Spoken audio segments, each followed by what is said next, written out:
without bottled oxygen, Chantal caught up with the men and surged past them. Struggling in the thin air, Thor turned back a few hundred feet below the summit, unwilling to get caught out in the dark. Chantal summited at 5 p.m., becoming only the fourth woman ever to climb K2. Alex topped out only after dark, at 7 p.m.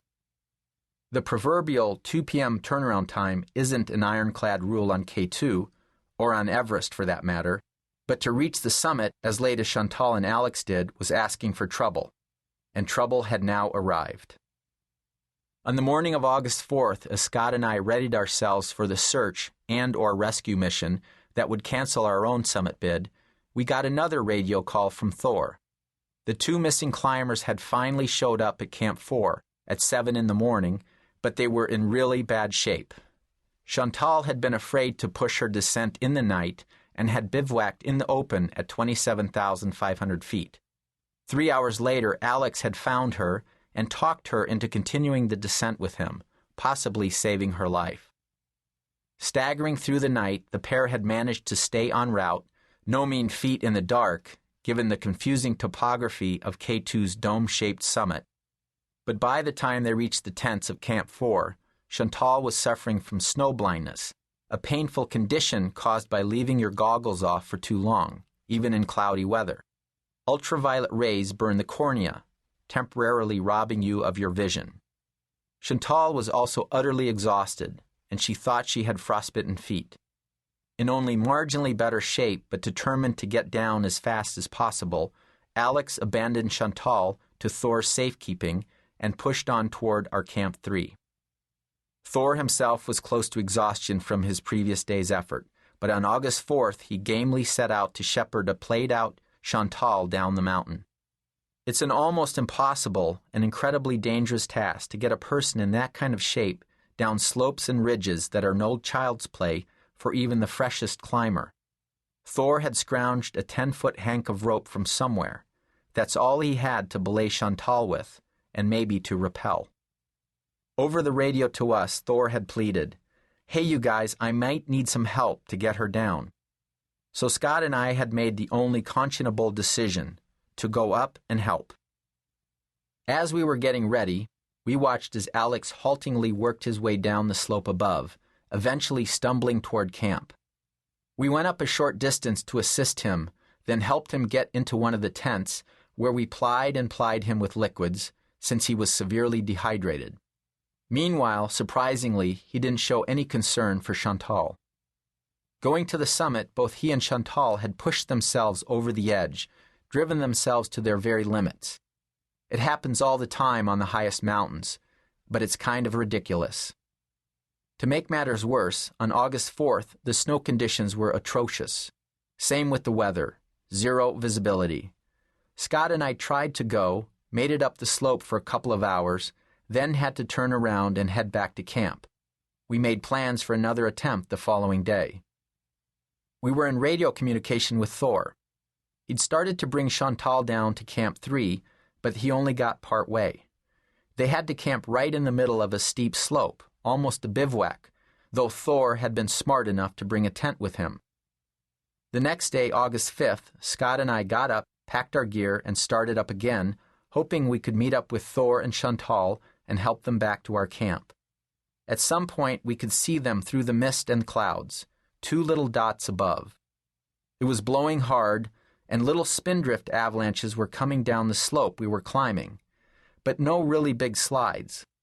I'd scrounged a 50-foot length of rope, with which Scott and I were tied together because of the crevasses that riddled the slope. At one point, Scott was above me. Something just didn't feel right. I yelled up to Scott, "Wait a minute, this is not a good slope." It was loaded, ready to avalanche. If you've done enough climbing, you can feel the load on a slope. I attribute that sense to the years of guiding I'd done by that point in my life. At that time, Scott hadn't done as much guiding as I had. We stopped in our tracks. I said, "Man, let's not get ourselves killed doing this. Let's discuss this." Scott sat down, facing out, looking down at me. I figured if a big spindrift slide comes down now, we're going to get washed off the face.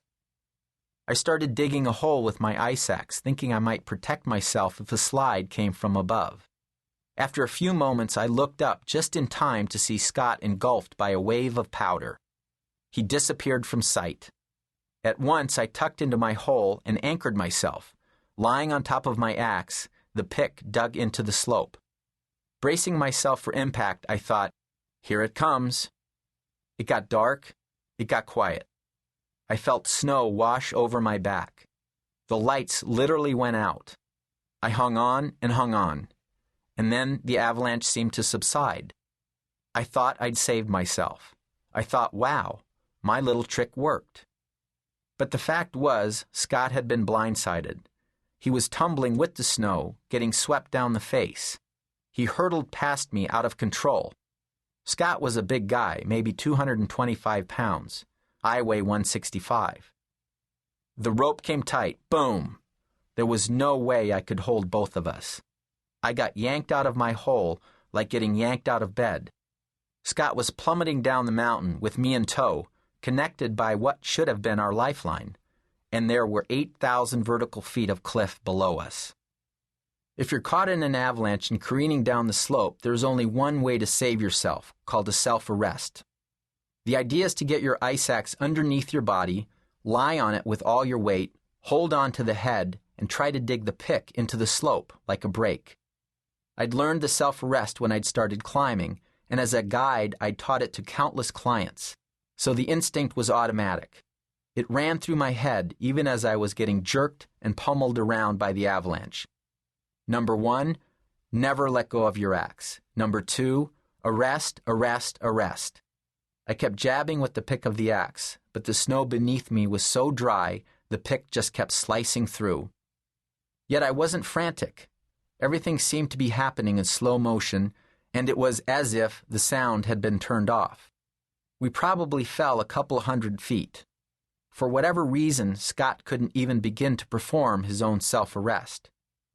Then, as I was still desperately attempting to get purchase in the snow with my axe, suddenly I stopped. A few seconds later, just as I expected, the rope came tight again with a tremendous jolt. But my pick held. With my self-arrest, I'd stopped both of us. Meanwhile, somewhere up above, Thor and Chantal still needed our help, more urgently with each passing minute. In mountaineering, 8,000 meters, 26,247 feet, has come to signify a magical barrier. There are only 14 peaks in the world that exceed that altitude above sea level, all of them in the Himalaya of Nepal and Tibet or the Karakoram of Pakistan. They range from Everest at 8,850 meters, or 29,035 feet, down to Shishapangma at 8,012 meters, or 26,286 feet. In 1989, I'd made it to the top of Kanchenjunga. At 28,209 feet, the third highest mountain in the world, and the following year I reached the summit of Everest on my third try.